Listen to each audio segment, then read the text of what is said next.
Olá, meu nome é Mariana Benfatti e esse é mais um vídeo de iniciativa da Daniel Plural. Buscando trazer debates sobre o tema, sobre a visibilidade lésbica, trouxemos agora as duas cineastas e diretoras, Letícia de Bortoli Alves e Gabriela de Mello. Meninas, sejam muito bem-vindas ao nosso espaço. A nossa intenção aqui é debater esses temas voltados à visibilidade lésbica no audiovisual.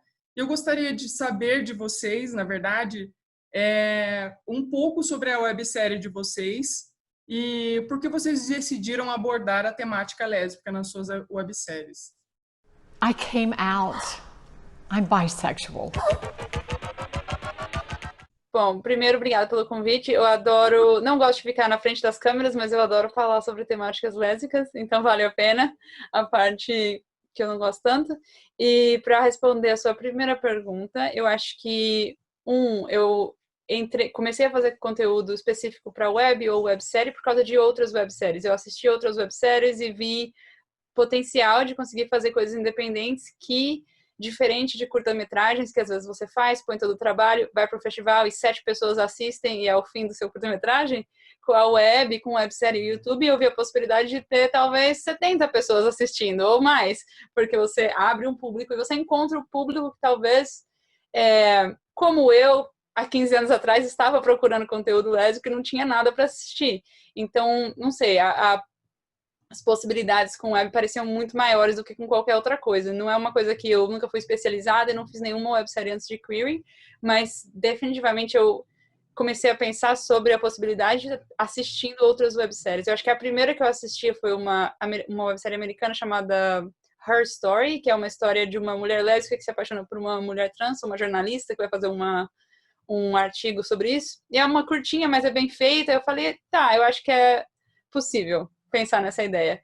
E a Queering especificamente só foi a história em si foi uma coisa que para mim parecia relevante, porque na própria comunidade lésbica ou na comunidade LGBT eu acho que tem muita discriminação internamente, em vez dessa união que às vezes é o que a gente vê na parada gay, etc. Eu acho que às vezes tem muito preconceito interno com mulheres que são femininas, mulheres que são masculinas, mulheres que são bissexuais, mulheres lésbicas que às vezes já se relacionaram com homem. Não sei, tem várias categorias que eu acho que as pessoas acabam criando internamente, que eu não sei muito bem por que acontece, mas eu acho que às vezes quando você sofre muito preconceito, muita opressão, você acaba tentando usar essas ferramentas para acabar com isso e afetando o seu próprio grupo ali. Então, com Queering, falar sobre bissexualidade foi porque eu tinha interesse nessa temática da discriminação que acontece às vezes dentro da nossa própria comunidade, a gente nem percebe, porque é sutil, é piada, é uma exclusão bem sutil. E eu queria muito uma personagem que fosse mais velha e tivesse se descobrindo, porque eu acho que a gente hoje em dia, mesmo hoje comparado com 15 anos atrás, quando eu estava tentando descobrir minha sexualidade, era muito mais difícil, porque tinha muito mais, o acesso era muito mais difícil de entender o que é isso, que isso é uma possibilidade. Então, quando eu penso em mulheres na idade da minha mãe ou das minhas tias, eu acho que se elas fossem lésbicas ou queer, ou qualquer palavra que a gente queira usar, na época, eu acho que ia ser muito difícil. Talvez faz sentido que você iria acabar se descobrindo hoje, enquanto você tem acesso a essas informações. Então, eu queria uma história assim, e depois de fazer Queering, eu acho que eu descobri mais ainda que essa história é muito comum, porque eu recebo muitas mensagens de mulheres com 40, 50, 60 anos falando, eu tô no meu primeiro relacionamento com uma mulher, me descobri agora, e realmente não é uma narrativa, eu acho que narrativa sobre mulheres que se apaixonam por mulheres não é já muito apelativo para o mainstream, e se essa mulher é uma mulher de 60 anos, é muito menos apelativo ainda. Então eu queria explorar isso, porque eu não tinha visto. Quanto tempo vocês namoraram? Então você tá me colocando pra fora de casa, é isso? Mãe? Qualquer pessoa, por pior que seja, não merece pelo menos uma conversa. De mais nada, tô igual Letícia, também prefiro ficar por trás das câmeras, mas adoro falar sobre a temática, especialmente nesse mês tão importante para a comunidade lésbica. O Esconderijo, ele nasceu de um preconceito, na verdade, de uma questão que a gente teve. Eu escrevi um curta-metragem e que era como que eu sempre quis falar, não era uma questão, a relação, eram já duas mulheres bem resolvidas, enfim, o conflito era outra coisa, que se passava num restaurante, basicamente, e a gente recebeu negativa de mais de 15 lugares por ser um filme lésbico. Então, assim, já foi causando... Ali já deu uma... então agora que a gente vai falar disso mesmo. E aí veio a possibilidade de gravar numa casa de uma amiga, da Tatiana, que é atriz também. E ali a Tati já estava mais avançada como Letícia nessa pesquisa, já assistia webséries, era muito longe do meu mercado, do que eu consumia. Me apresentou e falou, bom, já que a gente tem a casa, tem essa possibilidade, ao invés de gravar um curtinha, pelos mesmos motivos que a Letícia falou, acaba morrendo ali, ele roda festival, poucas pessoas assistem, enfim, vamos fazer uma websérie? Então vamos. E dali a gente partiu da casa, que era o que a gente tinha, que para mim é o personagem principal da história do esconderijo, era a casa. E eu, como uma mulher lésbica, também cresci com pouquíssimas referências no mercado audiovisual e com um incômodo muito grande conforme eu fui crescendo e amadurecendo, com o incômodo de sempre se falar sobre as questões, né, das dúvidas, e de que ela tem que largar o marido para ficar com a mulher, e quando larga, engravida. Isso foi assim explorado repetidamente em vários projetos, em vários roteiros. Então, a nossa ideia era começar já com tudo isso muito bem resolvido.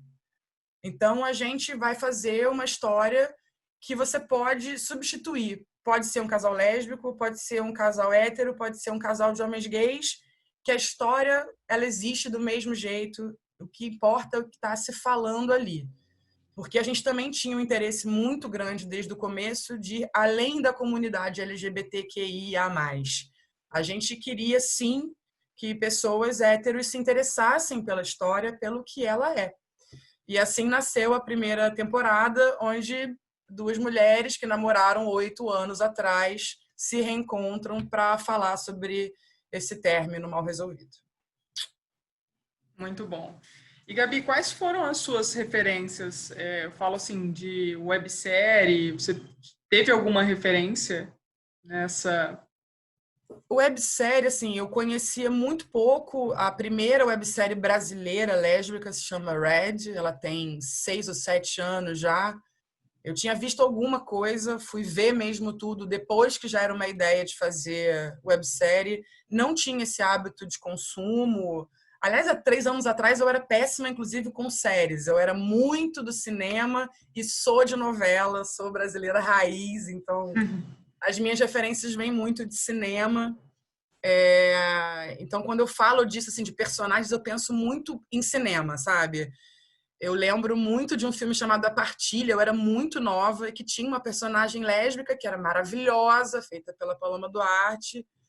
E aquilo mexeu comigo, como aquilo foi abordado dentro daquela história. E num segundo momento, quando eu fui pesquisar para escrever esse curta que deu errado e tudo mais, eu descobri um filme chamado Perfume da Memória, do Osvaldo Montenegro, que é um filme inteiro, um longa-metragem inteiro passado dentro de um apartamento só com 2 personagens. E ali eu falei, bom, eu acho que tem um caminho, tem um potencial de roteiro que a gente consegue fazer de uma forma barata, com uma equipe reduzida, com um elenco reduzido. Então, as minhas referências vêm muito mais de cinema do que de web. Eu estou engatinhando ainda. Muito legal. E agora, falando sobre essa questão de investimentos, como é fazer um projeto independente, né? Quais são os desafios que vocês têm? Quais são os percalços aí? Qual investimento que a senhora está falando? A definição do projeto independente é: não há investimento. Há investimento no trabalho das pessoas que colaboram, há investimento, obviamente, do próprio bolso, dos produtores e etc. Muitas vezes o websérie te dá essa oportunidade de criar uma fanbase, às vezes você pode fazer crowdfunding, eles ajudam com um pouco, mas se você for comparar o tamanho de um orçamento de um projeto independente versus o tamanho de um orçamento de um filme indie, mas produzido de uma maneira tradicional com a produtora, eu acho que a gente está falando de, por exemplo, um projeto independente, tipo uma websérie independente, a gente está falando de 10 mil, enquanto um filme indie, a gente está falando de 1 milhão. Então é um abismo entre um projeto e outro em questão de budget, de orçamento. E eu acho que o jeito de se fazer, que eu aprendi, por exemplo, o jeito de se fazer projetos independentes são as pessoas que você colaboram no caminho, que estão dispostas a contar uma história diferente, ou eles veem a importância do projeto e estão ali, não é por grana, não é por fama, porque eu te garanto que nenhum editor ou diretor de fotografia fica famoso. E é porque as pessoas acreditam no projeto, acreditam que a história é importante, e quando você acaba conseguindo se conectar com pessoas talentosas, pessoas que têm o trazer muito para o projeto, eu acho que você acaba encurtando esse abismo de orçamento. É claro que é muito difícil e tem que se fazer tudo com muita limitação, mas a parte boa disso eu acho que te propõe um constante exercício do seu pensamento criativo, porque tudo tem que ser resolvido de alguma forma criativa, então tem suas dificuldades, mas eu acho que é um exercício incrível para um cineasta, de realmente aprender a usar os princípios de como se contar uma história e não as coisas, sabe, equipamento exuberante, coisas épicas. Eu acho que é legal, óbvio, ter essa oportunidade, mas é um exercício interessante de contar a sua história só tentando ser criativo com relação às limitações. Eu queria só colocar aqui uma coisa, porque assim, a Lê, ela vive no mercado americano, né? Ela mora nos Estados Unidos já há algum tempo e tal. Então, aqui pra gente, além de tudo isso que ela disse, eu percebi um incômodo muito grande, tanto em profissionais técnicos quanto nos atores, com o mercado, porque o mercado no Brasil ele é um cartel praticamente, assim. São os mesmos 5 ou 6 que produzem coisas, óbvio, com orçamentos altos e tudo mais. E aí as pessoas, de uma certa forma, também começam a se sentir sufocadas por não conseguir exercer a sua arte, assim. A maioria dos profissionais aqui trabalham com, sei lá, fazendo filmes publicitários e com coisas menos artísticas, né? Então, quando você chega com um projeto como esse, como uma websérie, você fala, olha, não tenho grana, eu tenho só esse aqui para comer, para alugar equipamento, e olha lá, mas você tem toda a liberdade artística e você vai conhecer gente, a gente vai trocar e tal.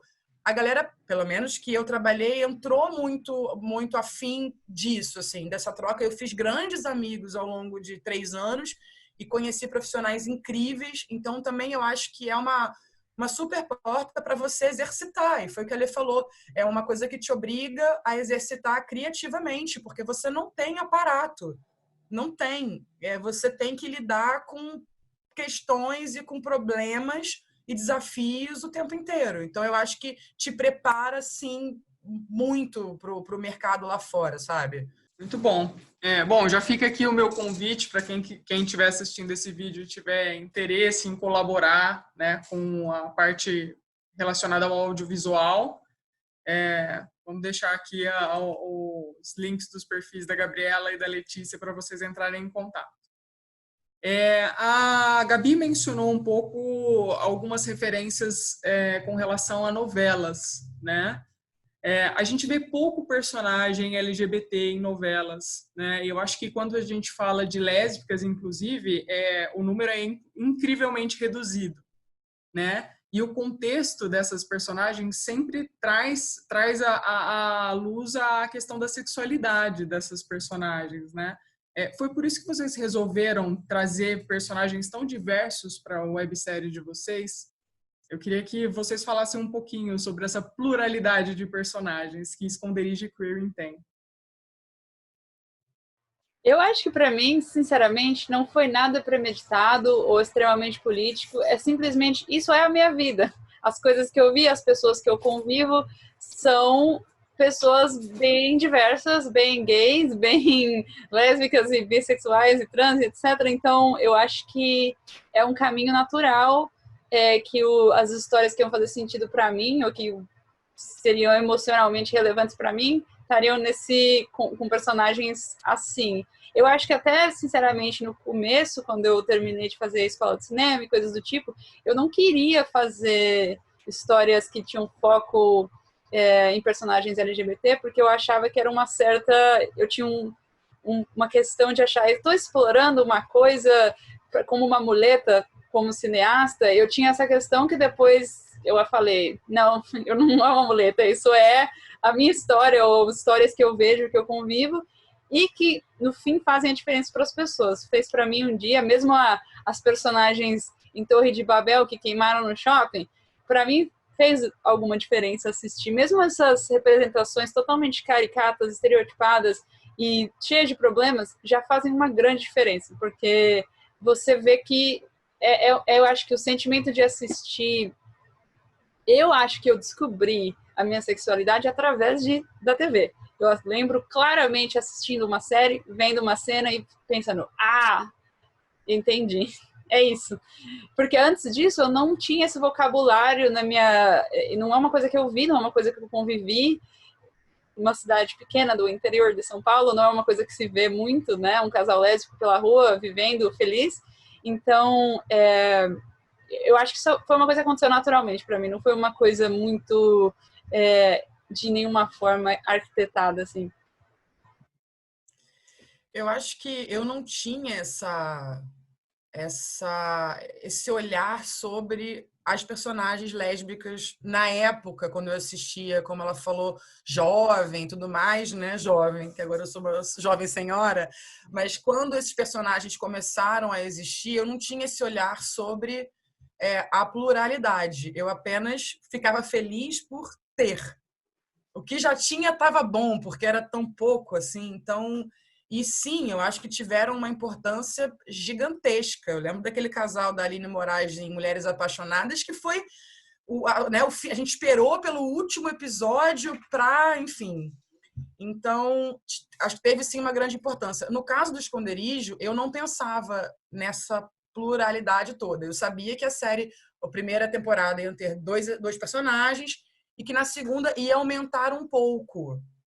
Mas eu não previa que ia aumentar tanto. A questão a websérie tem uma coisa muito interessante. Ela te aproxima muito do público.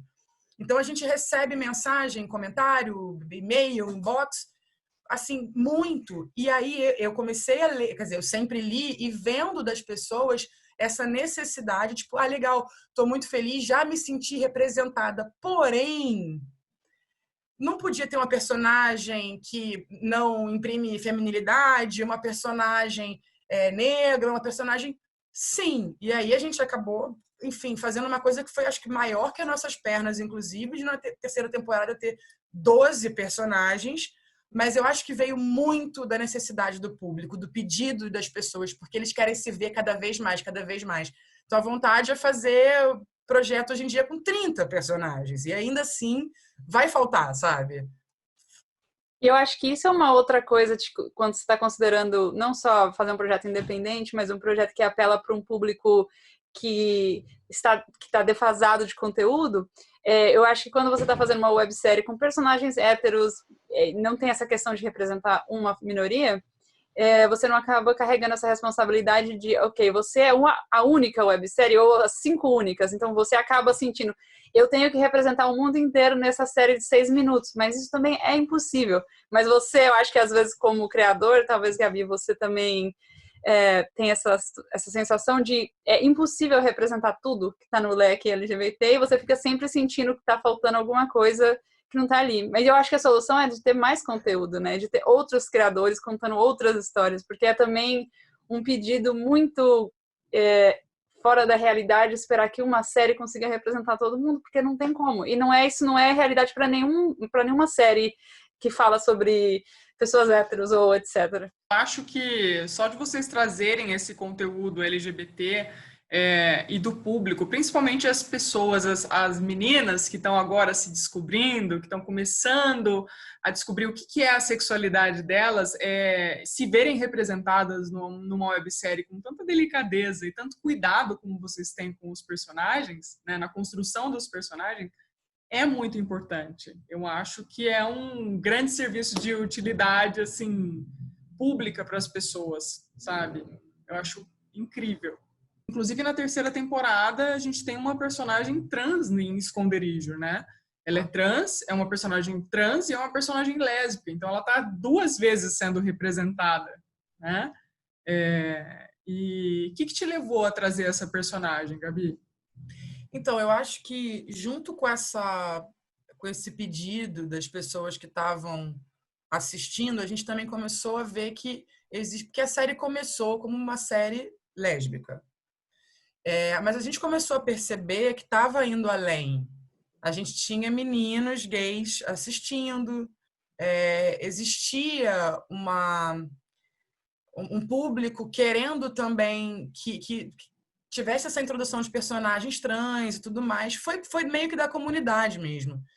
E aí, na segunda temporada, a gente botou um pouquinho de personagem gay e um pouquinho de um personagem trans. E foi muito bacana ver ali o que estava acontecendo. E também acho que assim, a gente acompanhou o momento político que o Brasil está vivendo, de muitos questionamentos e de, enfim, cada vez mais discussões. Então a gente falou assim, a gente tem, acho que a possibilidade de aumentar o leque e ir para o caminho de ser uma série LGBT, né? Porque foi o que dava para a gente fazer. Então, na terceira temporada, a gente inseriu dois personagens gays, de fato, com um relacionamento, uma personagem bi, e aí veio a personagem trans, porque teve uma repercussão muito boa na segunda. E na segunda a gente teve um homem trans. E na terceira, uma mulher trans, feita por uma atriz, uma mulher trans, a Bárbara, e eu tinha muito medo de abordar, assim. Tanto que eu escrevi a cena e quando a gente fechou que a Bárbara ia fazer, eu mandei para ela e ela ajustou muita coisa, porque realmente a gente tem que estar num estudo constante, são os termos que mudam. E aí ela me ajudou a construir esse diálogo e o diálogo delas é sobre isso. A personagem tem um grupo de apoio trans, então eu dei umas escorregadas em termos mesmo, e a Bárbara me ajudou e tudo mais. E eu acho que foi muito importante. Assim, também teve um feedback muito interessante da galera, e a galera pedindo na quarta que ela fique, que ela case e que o casal tem um filho. Eu acho muito legal quando tem essa torcida para que exista, para que traga a família. E foi muito interessante, mas acho que veio dessa coisa da sigla, foi aparecendo naturalmente ali na segunda e foi uma boa oportunidade. Eu acho que ficou uma cena, enfim, ela é uma personagem que traz sei, né, cara, uma empatia ali, sabe, com aquela galera, o próprio texto dela, enfim. E a Bárbara foi muito incrível e é uma mulher muito importante dentro da comunidade, da causa, e eu fiquei muito feliz. Ah, muito legal. Acho que nos mesmos moldes, Queering traz, né, como a Letícia já comentou, Queering traz uma mulher no auge dos seus 50 anos que se descobre bissexual, né? E ela tem que contar para a filha, ela sai do armário para o mundo, né, através de um vídeo, e ela acaba contando para a filha que é lésbica sobre a questão da sexualidade dela, né? E a gente percebe logo na primeira temporada essa questão do preconceito da filha com a própria mãe pelo fato dela ser bissexual, né? Se a gente tem uma invisibilização hoje da comunidade lésbica em si, acho que a comunidade bissexual é ainda mais invisibilizada, né? Porque muitas vezes o bissexual ele é visto como confuso, como problemático. Ah, não, ele é heterossexual, né? Existe um estigma com relação ao bissexual. E queria saber o que vocês acham disso, principalmente a Letícia, que trouxe essa personagem, essa discussão na websérie. Eu acho que como história é interessante a gente... eu acho que é interessante que a comunidade LGBTQI+ seja muito unida, mas é interessante que a gente reavalie como a gente se trata dentro da comunidade, porque às vezes é fácil falar sobre a exclusão escancarada, que a gente vê, é obviamente muito problemática, mas a exclusão dentro da própria comunidade, que às vezes é sutil, às vezes é em brincadeiras, às vezes é em a pessoa que você não convida e não participa e não inclui. Eu acho que é importante. Eu acho que é importante que essa comunidade seja um lugar muito... como é que eu estou procurando a palavra? Welcoming. Acolhedor. Um lugar acolhedor para todo mundo, porque eu, pelo menos, me senti assim quando eu descobri um grupo de amigos LGBT e você, às vezes, quando você sofre qualquer tipo de rejeição, pode ser de família, de outro grupo, ter esse lugar que te aceita é muito importante. Eu acho muito problemático como, às vezes, com pessoas bissexuais ou trans, isso não aconteça. Que existe uma rejeição no lugar que era onde você achava que aqui eu vou ser aceito, você é rejeitado de novo. E por motivos que não fazem muito sentido. E eu acho que muito da questão com a bissexualidade é enraizado no patriarcado. Eu acho que porque tanto um homem como uma mulher bissexual, porque eles se relacionam com um homem, isso anula a outra possibilidade de atração, né? Ou seja, se a mulher... Porque uma mulher bissexual, o que é o estereótipo? No fim, ela vai terminar com um homem. A atração principal é o homem. O homem invisibiliza a possibilidade dela estar com uma mulher. E a mesma coisa vale para um homem bissexual. Um homem bissexual é o quê? É gay. Ele não pode ter... Eu acho que é muito enraizado no patriarcado e nessa ideia de que o homem hétero vale mais. E a atração pelo homem hétero é acima de qualquer outra coisa. Então, é um assunto interessante que eu achei que na série a gente lida de uma maneira muito leve, eu acho, e não entra em discussões super profundas, mas foi interessante. E eu acho que a ideia de reverter os papéis entre mãe e filha, também eu queria muito tentar ver as coisas por um outro lado. Eu acho que quando eu envelheci e amadureci, você pode, às vezes, tentar entender um pouco a dificuldade da sua família, das pessoas próximas.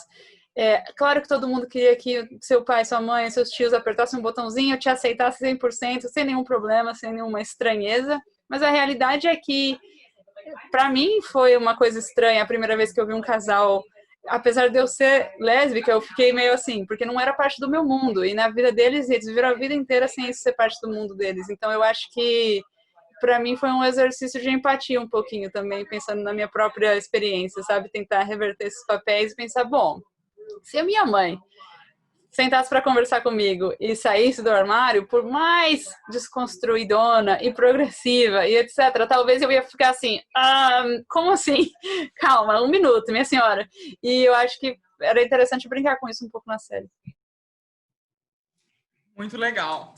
E vocês já mencionaram que vocês estão aí diretamente em contato com o público. Eu queria saber se vocês recebem muitas mensagens falando sobre preconceitos que as pessoas vivem no dia a dia pelo fato de serem lésbicas, né? Relatando um pouco da questão desse machismo estrutural que nós temos, né, na nossa sociedade. Queria que vocês falassem um pouquinho sobre isso. Eu adoro falar sobre isso, porque é pesado.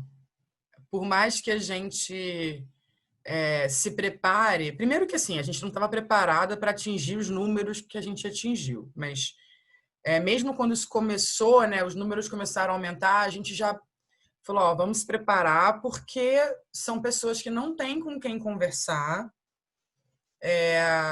A gente está falando de um país de proporções continentais. A gente precisa pensar fora do eixo Rio-São Paulo, porque a menina lá do interior do Piauí, que vive numa cidade de 10, 20 mil habitantes, ela não tem com quem falar. Ela vai vir falar com a gente. E isso veio com uma força gigantesca. Assim. Casos de quase suicídio. Vários. Pessoas pedindo ajuda porque a família quer botar para fora de casa. Assim, mas muitos. Não estou falando de 1, de 2 ou de 3. E aí a gente fez uma força-tarefa, principalmente entre mim, a Tati, que é uma das protagonistas, e a Yasmin, que é a diretora de arte e sócia do projeto, de responder essas pessoas sempre. Elas não ficam sem resposta, nem no perfil da série, nem nos perfis pessoais. Só que é muito difícil, assim, porque a vontade é de botar todo mundo no colo, sabe? Então a gente tenta sempre conversar enfim. E não, eu estava pensando, inclusive, sobre isso antes da gente começar aqui, porque é muito louco como, às vezes, as pessoas dão conselhos perigosos, sabe? Porque o ímpeto, a vontade quando uma menina dessa vem falar, tipo, o que eu faço? Eu conto para a família, eles não vão me aceitar, e você fala e bate de frente. Cara, isso é extremamente irresponsável, se a gente for pensar, sabe? A Amanda, que é uma atriz nossa também, ela me ensinou muito a responder estuda. trabalha. Sai desse ambiente. É o mais seguro que você tem a fazer. Porque é real. O estupro corretivo existe. O espancamento existe. E, de novo, a gente está falando de interior, de lugares onde, cara, a gente não vê, onde a justiça não chega. Então, assim, é um assunto que me deixa muito agoniada, porque a gente recebe muito e a gente tenta fazer o possível e até o momento tem dado certo, eu acho. A gente recebe muitas mensagens agradecendo pela série e pela conversa que a gente tem com essas pessoas. Muitas se tornaram amigas da gente.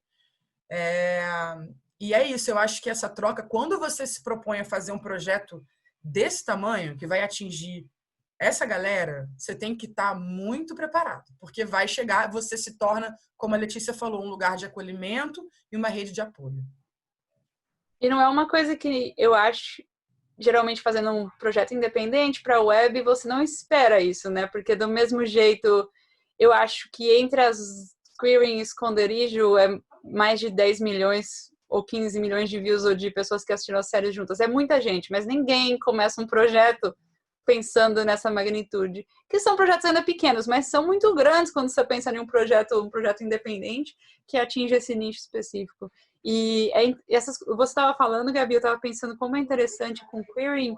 Eu acho que a primeira temporada, a primeira leva de mensagens e etc. foi muito focado no público americano. Então eu recebi muita mensagem, mas a diferença na problemática dos países é muito evidente. Quando o queer ficou mais popular no Brasil, eu comecei a receber muitas mensagens parecidas com o que você está descrevendo agora, que eu sempre me senti muito despreparada para responder, ia procurar ajuda, minha madrinha é psicóloga, e eu ia falar como responder, qual a melhor jeito, porque são coisas realmente muito pesadas, você fala, nossa, o que fazer? Claro que você precisa de uma resposta, né, mas é difícil. Mas essa diferença entre o público mais dos Estados Unidos, eu acho que o nível de violência que as pessoas estavam encarando era significativamente menor do que no Brasil, que é muito triste, mas também é uma realidade, né, que está aí, é a verdade do país. Vamos estar lembrando que é o país que mais mata LGBT no mundo. Sim. Exatamente, e o pior de tudo é que hoje a gente não tem índices, né? A gente não tem nenhum tipo de dados que controle quantos estupros são estupros corretivos, né? Quanto da violência ao LGBT ela é realizada pelo fato da pessoa ser LGBT no nosso país. A gente hoje em dia não tem essas informações, né?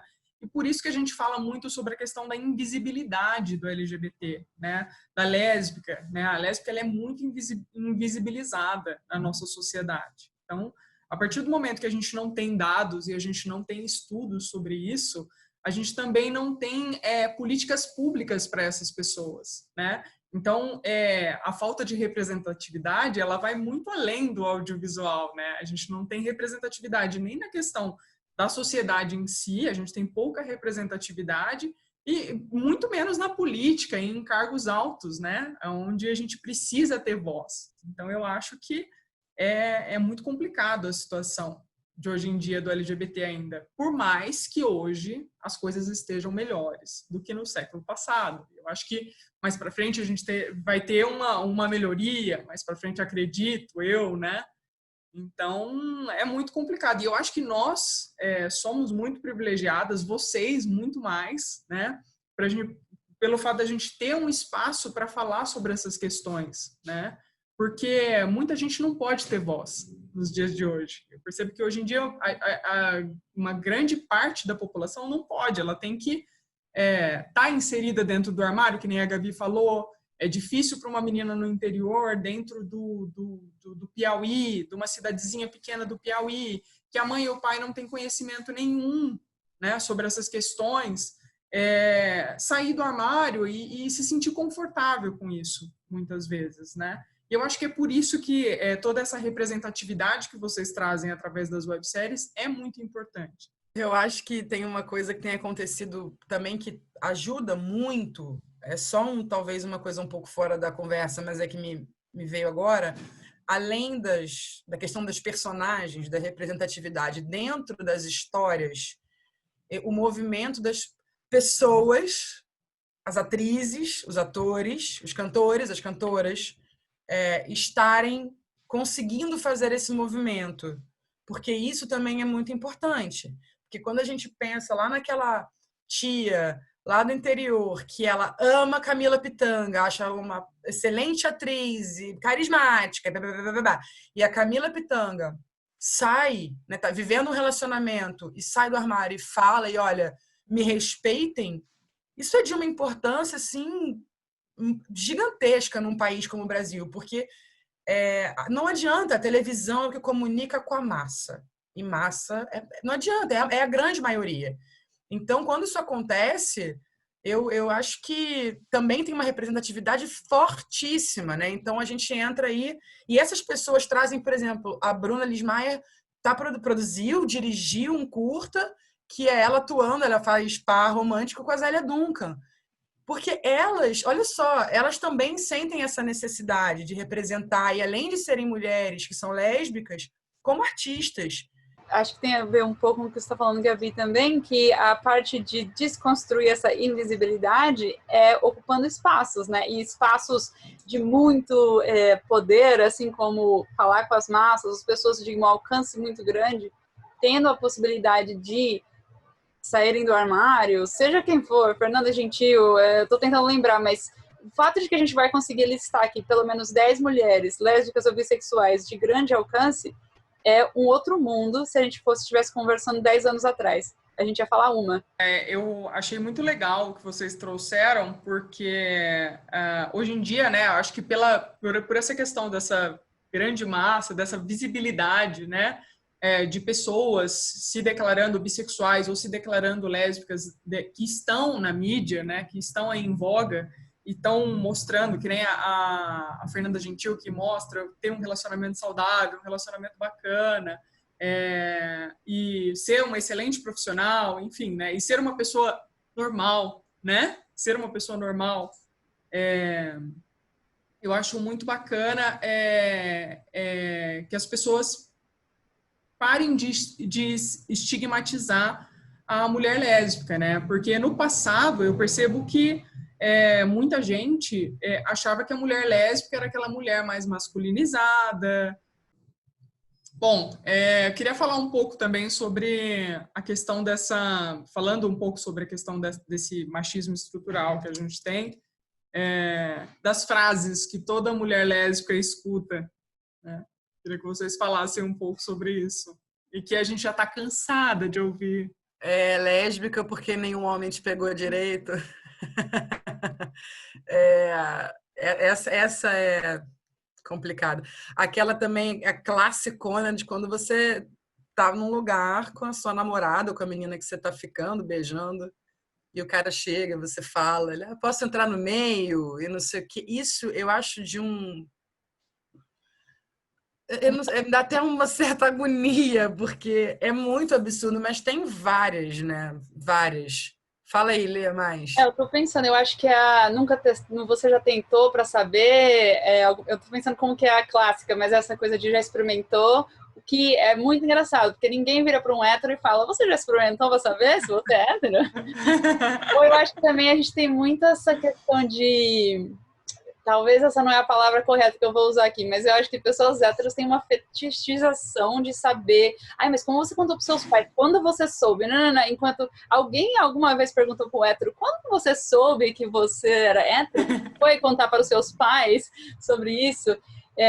Então, eu acho que tem muito das pessoas darem essa cutucada na sua vida pessoal, focando nisso, que são essas perguntas clássicas, né?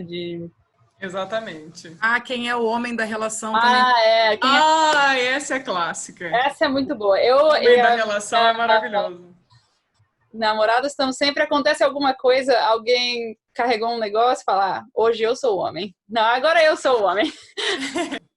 Mas eu acho que isso vem muito dessa questão do patriarcado que vocês comentaram, né? Que só existe o respeito, né? Pela pessoa que tem o falo, né? Então, é muito interessante esse ponto de vista, né? Por que duas mulheres? Porque duas mulheres num relacionamento são duas mulheres num relacionamento. Não existe homem, né? Não existe homem e Sim, né? o objetivo deste relacionamento é não. Exatamente, exatamente. Mas é porque eu acho que assim, são tantos anos. A gente que vem dessa geração, né, que tá ali na casa dos 30, a gente pegou essa virada, porque eu vejo uma diferença gritante de quando eu tinha 18 anos para hoje. Mas a gente, tantos anos ouvindo umas piadas, assim, que a tolerância hoje em dia é zero, né? E eu acho também importante falar sobre isso e falar sobre isso com amigos héteros, que eu tenho muitos e são maravilhosos, para que eles passem isso, para que eles não riam disso, para que eles... Porque é importantíssimo ter essa consciência dentro deles, assim, sabe? E eu vejo uma mudança também muito grande nos meu melhor amigo, que é um homem hétero, ele convivendo comigo há 15 anos, ele é um cara que, assim, ele defende se ele ouvir, sabe? Ele não consegue mais ouvir um amigo brincando com isso. Então é muito importante esse diálogo. E até mesmo entre a gente, né? Porque às vezes, quantas vezes eu mesma não fiz uma piada ou representei um comportamento bifóbico ou talvez transfóbico só para tentar se incluir mais na minha comunidade, e quanto hoje em dia tudo é diferente, porque alguém em algum momento falou: você tem noção do que você está falando? Na verdade, sabe, machuca um grupo de pessoas, e aí, na maioria das pessoas, eu acho que quando elas têm essa noção, elas param, né? E mudam completamente de comportamento. Eu acho que é muito importante isso que você falou mesmo.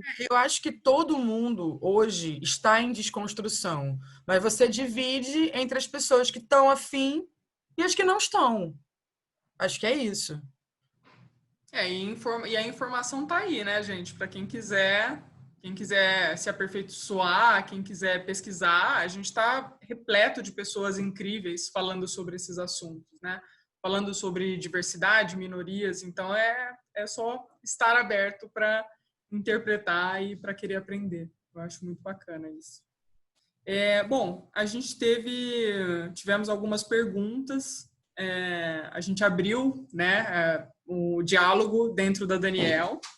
E tivemos algumas perguntas para vocês da nossa equipe, que eu vou ler aqui agora. O mundo da sétima arte é historicamente dominado por diretores e roteiristas homens, brancos e héteros.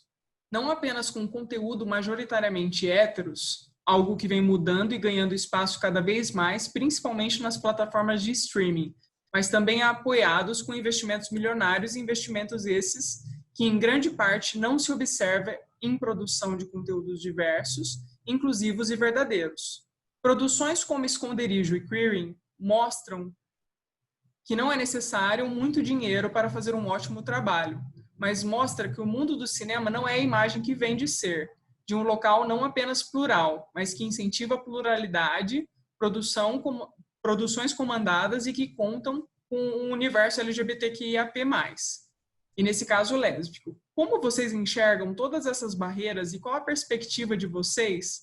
E parabéns por serem essas mulheres de sucesso. Eu acho que o jeito de enxergar essas barreiras é enxergar elas como elas são e entender que provavelmente você tem que usar um caminho alternativo para chegar ao público e produzir o seu conteúdo. Eu acho que, com certeza, o mundo do cinema, como provavelmente qualquer outro negócio, é muito exclusivo e tem um grupo. Eu acho que quanto mais dinheiro entra no processo, menos mulheres você vê envolvidas. Em geral, já pensando só na parte de ser uma área dominada por homens, especialmente onde está o dinheiro. Tem uma cineasta brasileira, que eu esqueci o nome dela agora, qual é o nome da diretora de Que Horas Ela Volta? Ana Muriaerte.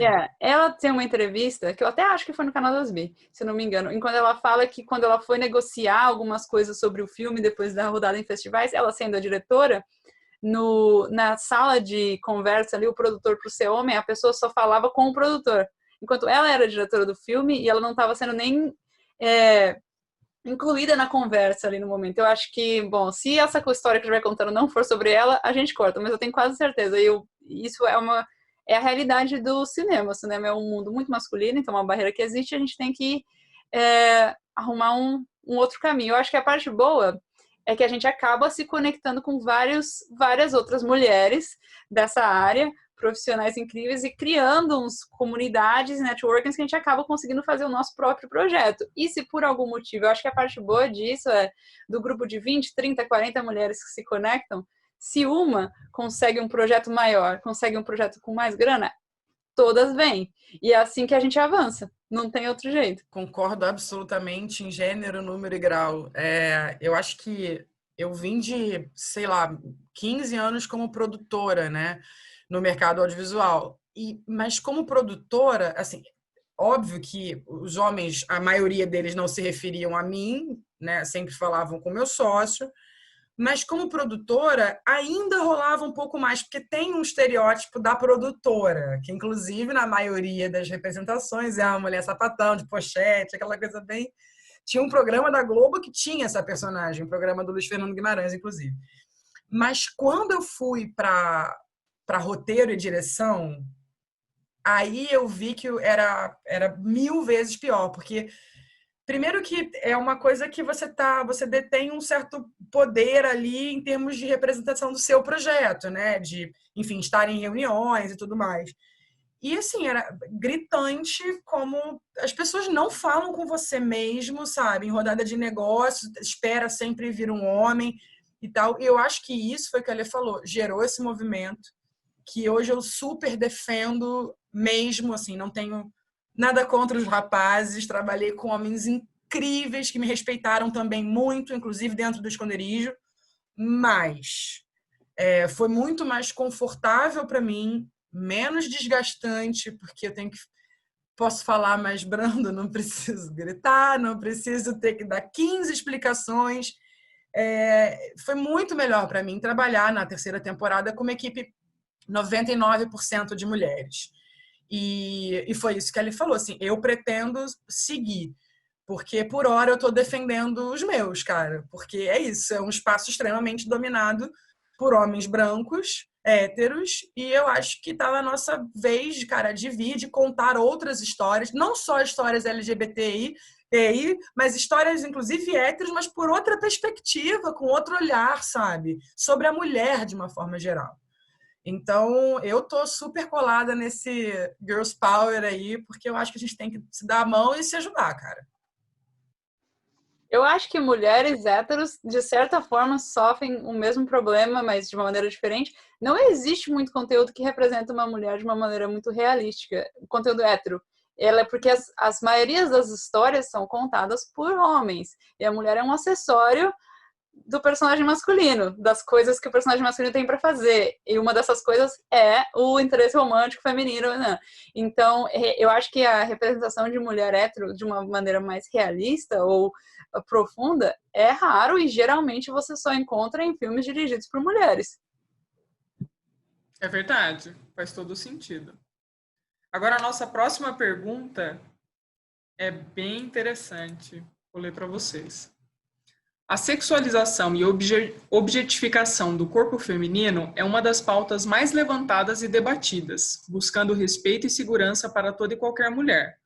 Com isso, pergunto sobre o panorama de mulher lésbica dentro dessa pauta, com uma cultura extremamente machista e misógina, a qual o homem é incentivado desde cedo a achar duas mulheres uma realização sexual ou sentir atração por mulheres se beijando, por exemplo. Como o cinema, a mídia e o audiovisual no geral pode combater essa imagem sexualizada de um casal lésbico, ou também de duas mulheres que, por estarem compartilhando algum momento ou espaço, podem ser estereotipadas. Visto que o cinema brasileiro incentivou bastante esse tipo de consumo midiático, principalmente na época dos pornochanchadas. Bom, eu acho que esse é um trabalho muito grande, muito complicado para o cinema conseguir combater sozinho. Mas eu acho que é difícil, porque eu acho que as melhores representações e as representações mais realísticas de relacionamento entre as mulheres estão em produtos independentes com menos alcance. Eu acho que quando esses produtos conseguirem cruzar a ponte de estar no mainstream ou de estar no espaço de uma novela e tal, talvez isso consiga realmente fazer uma mudança de grande escala. Eu acho que é complicado e eu acho que é um assunto também que tem bastante nuance, porque, de certa forma, eu acho que tem muito... a sexualização de um relacionamento entre duas mulheres é ok, porque duas mulheres transam. É parte daquele relacionamento. O sexo é parte da história e do relacionamento. Eu acho que o problema é a maneira com que é contado e a maneira com que é usado. Então, por exemplo, em muitos projetos independentes webséries, eu acho que tem muitas excelentes cenas de sexo, excelentes maneiras de falar sobre a sexualidade entre duas mulheres. Porque eu acho que tem um outro extremo disso, de falar, duas mulheres, elas não transam, elas só fazem tranças no cabelo uma da outra, e passam uma escova, e vão dormir abraçadinhas. Que eu também acho que é um tanto problemático, que é pensar que só existe sexo e paixão num relacionamento hétero com homem e tal. Então, tem muita censura em cima disso também. Tem várias séries que estão em TV aberta, por exemplo, que você vê um pequeno beijo, assim, e aí noite, estrelas e a manhã seguinte. Enquanto um conteúdo lésbico ia ter uma cena completa, mostrando várias coisas. E a gente acaba meio que roubando a juventude LGBTQI de experienciar isso, porque muito do que a gente aprende sobre relacionamento e do que a gente sente é nesse momento, assim, sendo jovem, muito jovem, e assistindo e vendo na tela. Então, eu não sei muito bem como responder essa pergunta. Eu acho que eu fui numa tangente longa. Eu acho que tem muito mais nuance do resolver o problema. E que eu acho que talvez não ter cenas de sexo entre duas mulheres para garantir que os homens não sexualizem as mulheres não seja uma boa solução. Porque é uma parte natural do relacionamento entre duas mulheres. Eu acho que é uma maneira do olhar, a mudança do olhar em cima disso, talvez. Eu acho que assim, cara, quando você fala de pornô chanchada, a gente tá falando de 50 anos atrás, né? Uhum. Enfim, ele era um gênero que tinha outros objetivos, assim. Não era um cinearte, ele era mais um porno meio arte, enfim. Mas a gente está falando da década de 70. O que eu acho sobre essa questão, também acho que é muita responsabilidade jogar isso para cima do cinema ou da televisão também. Mas eu acho assim, eu sou muito cuidadosa com cenas, porque eu acho que a sexualização não está só na cena de sexo, tá? No que se fala, tá? Em como você mostra um beijo, em como você mostra uma troca de roupa. Você tem 1000 formas de mostrar a mulher trocando de blusa. Algumas vão sexualizar ela, outras não. Eu tento tomar muito cuidado, ainda mais porque é internet, então as pessoas tiram aquilo de contexto né, e pode ser chato até para as atrizes e tudo mais, eu tento tomar muito cuidado. Também acho que não fazer e não falar sobre sexo, como a Letícia disse, é ruim, mas eu acho que tudo isso vem na resposta muito da pergunta que a gente estava falando antes. Né? Quando você começa a inserir mais mulheres dentro de um set de filmagem, que seja dividindo a direção, ou fazendo a fotografia, ou operando uma câmera, na edição muito também, você começa a ter o olhar feminino, porque a mulher defende a mulher, na maioria das vezes, né? E vê o que é explícito demais. Então, quando você traz isso, seja em conteúdos héteros ou em conteúdos LGBTs, você já começa a ter uma outra vertente. Eu acho que conforme as mulheres vão entrando na parte técnica de produção de produtos audiovisuais, a coisa tende a ficar menos sexualizada, eu acho, pelo menos. E eu tenho visto trabalhos incríveis de mulheres roteiristas e diretoras que, cara, você vê o Emmy desse ano já é muito diferente a quantidade de mulheres que foram indicadas e trazem a Phoebe Waller-Bridge, por exemplo, que está trazendo ali um universo que tem a mulher lésbica, mas tem o hétero, e tudo é de igual, tudo é com muito cuidado, sabe? Você não vê uma cena entre duas mulheres, e é do casal. Não, tá de igual, com cuidado, defendido para todos os lados. E eu acho que isso é uma sensibilidade da mulher, e da mulher da geração também, né? Ela tem 30 e poucos anos. Então, eu acho que tem muita mudança acontecendo e vindo, e eu acho que a tendência é a cada década isso melhorar, né? Eu acho que a exploração do corpo da mulher em geral e da sexualidade da mulher, isso é uma característica de um olhar muito do cineasta homem hétero que usou essa ferramenta muito, né?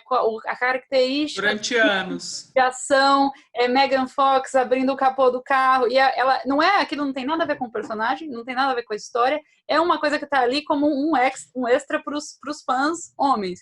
Então eu acho que essa é a grande diferença quando você vê um material dirigido por mulher isso para de existir. Tudo que está acontecendo tem a ver com o personagem, com a história, ou tem alguma nuance, mesmo que tenha um personagem que seja mais sensual ou sexy, isso tem a ver com alguma coisa que está acontecendo ali, e não é vamos garantir que nessa cena tenha isso ou aquilo. E acho que até quando você pensa muito nas séries sobre mulheres lésbicas ou bi ou trans que são dirigidas por mulheres LGBT, é completamente diferente o approach, eu acho, de cenas de romance ou de sexo, porque tem muito mais intimidade, muito mais o uso daquilo para a história e não uma exploração. Eu acho que essa é a maior diferença que eu vejo de agora, dessa mudança que está acontecendo. E eu acho que o mais importante, na verdade, né, para combater essa fetichização, né, de mulheres lésbicas, né, e de mulheres no contexto geral, é falando sobre isso, sobre uma outra perspectiva. Então, por isso que eu acho tão importante a forma como vocês abordam isso nas webséries de vocês. A gente tem mais uma pergunta, também vou ler. Eu entendo que é importante o papel das lutas identitárias por direitos civis, pela mudança da cultura para que o entendimento de que muito do que vivemos como natural são padrões construídos pela cultura. Dito isto, eu queria perguntar como elas, como cineastas, veem o que se pode chamar de conteúdo para mulheres. Qual é o papel da produção audiovisual na hegemonização do discurso da igualdade de direitos? Pois eu entendo que é preciso que essas produções deixem de ser vistas como um nicho. Bom, interessante. Eu acho que o legal dessas perguntas é que tem muita nuance na resposta. Não tem uma resposta, é isso, é aquilo, e provavelmente pode ter opiniões que divergem em como pensar sobre esse assunto. Eu acho que, bom, quando eu penso em queering sobre um conteúdo de nicho, tem parte de mim acha isso muito interessante, porque eu quero sim que a pessoal jovem LGBT se descobrindo encontre queering. E se o nicho é uma coisa que aproxima eles do conteúdo ou ajuda o conteúdo a encontrar o público, ótimo. Mas, claro, acho que é importante que eu acho que isso vem acontecendo mais, talvez mais na televisão do que tudo, séries, etc., enquanto a gente tem séries que abordam muitos temas, e um dos temas vai incluir um relacionamento sendo LGBT. Eu acho que quando eu vou no Netflix ou no Hulu e etc, e tem uma tabelinha lá, conteúdo LGBT, que eu uso essa tabela muito, porque esse é o conteúdo que eu estou procurando assistir. Então, eu não sei se é super problemático essa parte do nicho, desde que isso viva num lugar de grande acesso, como, por exemplo, o Netflix ou Hulu, enquanto uma pessoa hétero pode muito bem encontrar uma série lá, The Award ou o que for, como uma sugestão e acabar assistindo. Então, eu não sei. Pra mim, quando a gente pensa numa série que só tem personagens héteros, a gente nunca pensa, será que isso é um problema e outras pessoas não vão querer assistir? Então, talvez a gente tenha que mudar. A gente coloca muito peso, sabe? A gente coloca muitas responsabilidades em cima das produções que tem a ver com minorias. E talvez a gente deva tratar todas as produções como público de maneira igualitária. São temas diferentes, são filmes diferentes, são séries diferentes. E é isso. Eu não sei nem o que falar sobre essa pergunta. Estou aqui pensando, ouvindo a Letícia falar, e eu não sei direito assim, o que falar. Porque ela fala sobre essa coisa do conteúdo para mulheres, né? Não falou sobre... Eu acho que, assim, a gente teve que antigamente conteúdo para mulher era programa de culinária, né? Então, assim, Verdade. Hoje em dia você vê, quando você fala de programa para mulheres, geralmente traz uma força de discussão, né? Isso é muito legal, muito, muito legal. Eu tô com a Lê, eu acho que é importante falar com nicho, mas também acho importante falar para fora do nicho, como eu falei, esconderijo, eu penso muito, muito nisso. Mas enfim, já me perdi no raciocínio, mas o que eu queria falar, que enquanto a Letícia estava falando que eu me toquei aqui, foi o seguinte.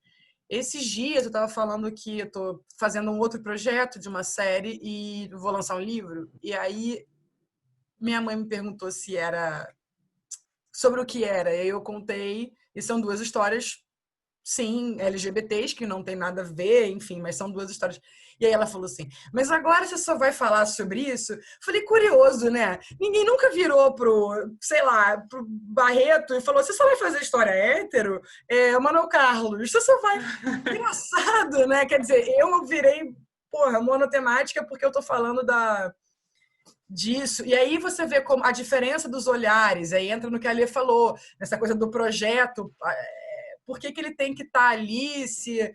Cara, é muita opinião também dentro de um assunto complicado. Eu acho que o mais importante se é a sua verdade, se você está afim de fazer, se sente necessidade, faça. E dane-se, porque tem público para consumir, sacou? Seja para mulher hétero, seja para mulher lésbica, para mulher trans. E eu acho que foi isso, acho que a grande conclusão que eu acho de quase tudo que a gente está falando foi uma coisa que a Letícia falou no meio, eu nem sei aonde, que foi isso, tudo isso vai melhorar e vai caminhar quando a gente tiver ainda mais produções. Porque, né, mais produções vão trazer mais assuntos, mais personagens, mais diversidade. Então, eu acho que a gente tem que focar hoje em fazer com que o mercado, e não só o mercado de audiovisual, mas as empresas, enfim, olhem para esses conteúdos. E o relacionamento dos personagens não é gênero, né? Então, não existe um gênero chamado héteros. Então, eu acho que talvez desvencilhar... Eu entendo que se um filme, uma série tem relacionamentos LGBT, o público LGBT vai estar motivado a assistir aquilo para se enxergar na tela, até porque a gente tem pouco. Mas isso não é um gênero. Esconderijo é um drama, ou Cream é uma comédia, o que for. Não, o gênero, eu acho que o problema é essa linguagem de tentar fazer LGBTQI ser um gênero cinematográfico que não é. É só uma característica de certos personagens da história, entre várias. Então, a gente não fala que Grey's Anatomy é uma série sobre médicos, é um drama. E fala sobre medicina, entre outras mil coisas. Mas você acha que isso vai se tornar um gênero ou que essa coisa na Netflix, por exemplo, projetos LGBT, ou isso vai cair? Eu acho que vai continuar, eu acho que essa descrição, você conseguir incluir isso no seu projeto, isso é uma coisa que as pessoas procuram, eu acho que vai continuar. E, de certa forma, eu gosto disso, porque me facilita encontrar coisas que eu quero assistir.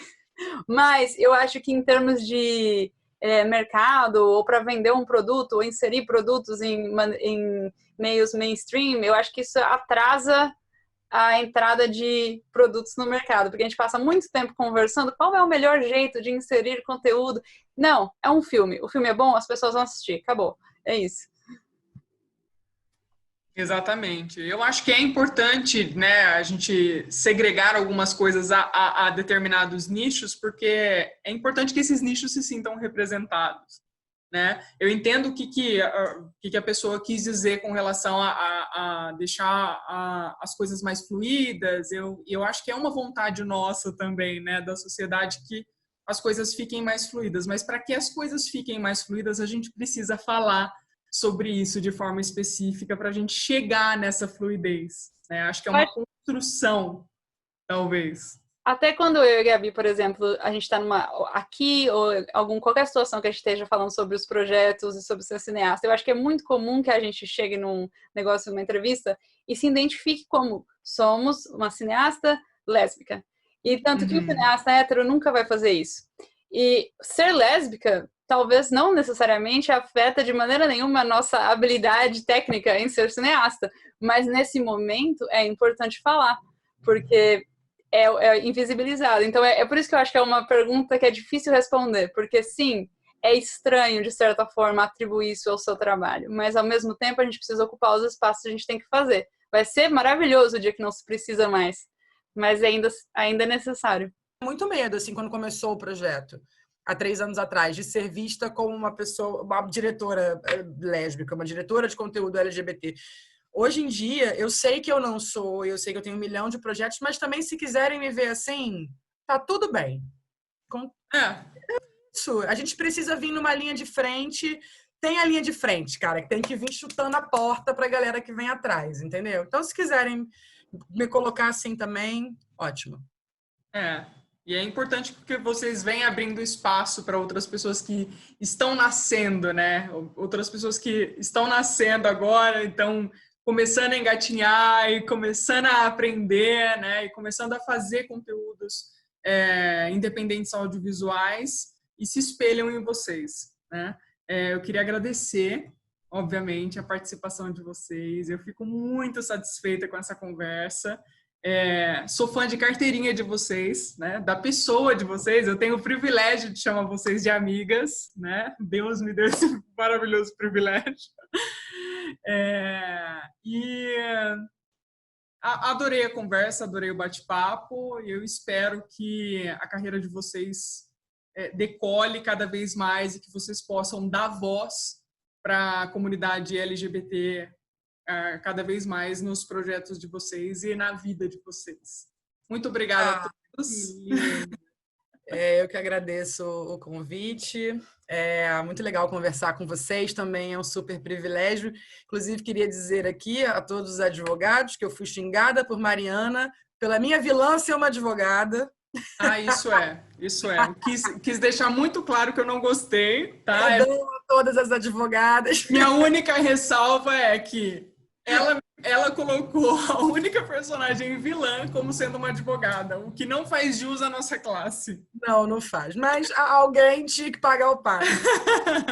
Adorei essa conversa e eu acho que é importante a gente levar essa conversa para outros lugares. É muito legal estar falando aqui nesse espaço especificamente, porque a gente também acaba rodando muito no nosso nicho. E é muito legal estar falando sobre isso aqui. E só peço que quem estiver assistindo que tenha um carinho com as obras independentes e principalmente com os independentes LGBTs, porque é difícil, é complicado tirar do papel. E assistam, indiquem e assistam como conteúdo, cara, de profissionais que estão a fim de trazer voz, de trazer produtos artísticos de qualidade, que estão ganhando prêmios no mundo, que estão sendo indicados. A gente tem agora no Emmy categoria de web até 10 minutos. Então, olhem com muito carinho para esse mercado, ainda mais em termos de, depois de uma pandemia, perceber o valor dos conteúdos artísticos de uma forma geral. E é isso. Muito obrigada pelo convite. Amo vocês. Muito obrigada, Mariana. Maravilhosas vocês duas. Tudo que a Gabriela falou, assino embaixo 2 vezes. E eu acho também muito legal isso que você está fazendo, Mari, porque isso é ocupar espaços. Você não é o seu meio também de estar aqui fazendo uma host de podcast e você está lidando com essa coisa nova para trazer essa conversa para dentro do seu espaço, que é o mundo de advocacia, e também é muito legal o Daniel abrir espaço para isso. E eu acho que isso que você está fazendo é o que, se todo mundo conseguir fazer um pouquinho, de dar um pouquinho do seu tempo e ocupar um pouco mais de espaço, discutir um pouco mais, as coisas vão avançando. Então, eu acho muito legal. Então, parabéns para você por estar colocando esse esforço e agregando pessoas e conversas para trazer mais papos lésbicos para o mundo. Muito obrigada, meninas. Agradeço muito. E esse foi mais um vídeo para Daniel Plural.